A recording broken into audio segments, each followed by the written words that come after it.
Habari za sasa hivi ndugu zangu, poleni na majukumu na hongereni kwa majukumu pia.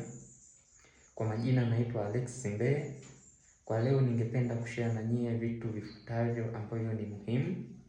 Ni umuhimu wa mama mjamzito kuhudhuria kliniki akiwa mjamzito mara tu atakapogundua kuwa labda ameshapata ujauzito, basi ni muhimu sana kuwahi na kuhudhuria kliniki. Hivyo mama mjamzito akipata ujauzito, mara nyingi huwa tunamfungulia kadi na huwa anafanya vipimo mbalimbali. Vipimo mojawapo ambayo huwa navifanya ni vile vipimo vya mkojo.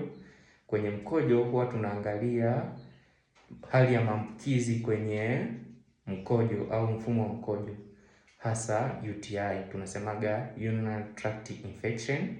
Pia tunaangalia hali kama kuna protini kwenye mkojo, kuna ketones, manake ile proteinuria ambayo ni moja ya dalili ambayo huwa inasababishwa na huwa inaambatana na kifafa cha mimba ya kizazi. Pia huwa tunaangalia pia kwenye damu, huwa tunapima vipimo mbalimbali. Hasa kwenye damu huwa tunapima hali ya maambukizi ya virusi vya ukimwi. Pia huwa tunaangalia magonjwa mbalimbali, mfano kaswende, syphilis, pamoja na magonjwa mbalimbali kwenye damu. Pia huwa tunaanza kumpatia chanjo mbalimbali, kwa mfano chanjo zile za tetanus TT. Kwa mama mjamzito huwa anapaswa kupata zile chanjo za tetanus. Pia huwa anapata dawa mbalimbali, mfano wa hizo dawa ni zile za minyoo, albendazole, mebendazole. Pia huwa anapata dawa mbalimbali, mfano zile za kumkinga mtoto asije akapata maambukizi ya malaria, SP.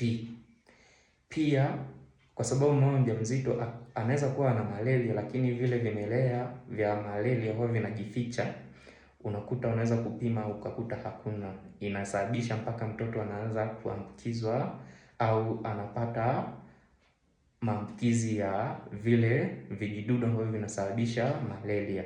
Kwa hiyo huwa anapata dozi ambayo inamkinga yeye na mtoto asije akapata malaria, ni SP.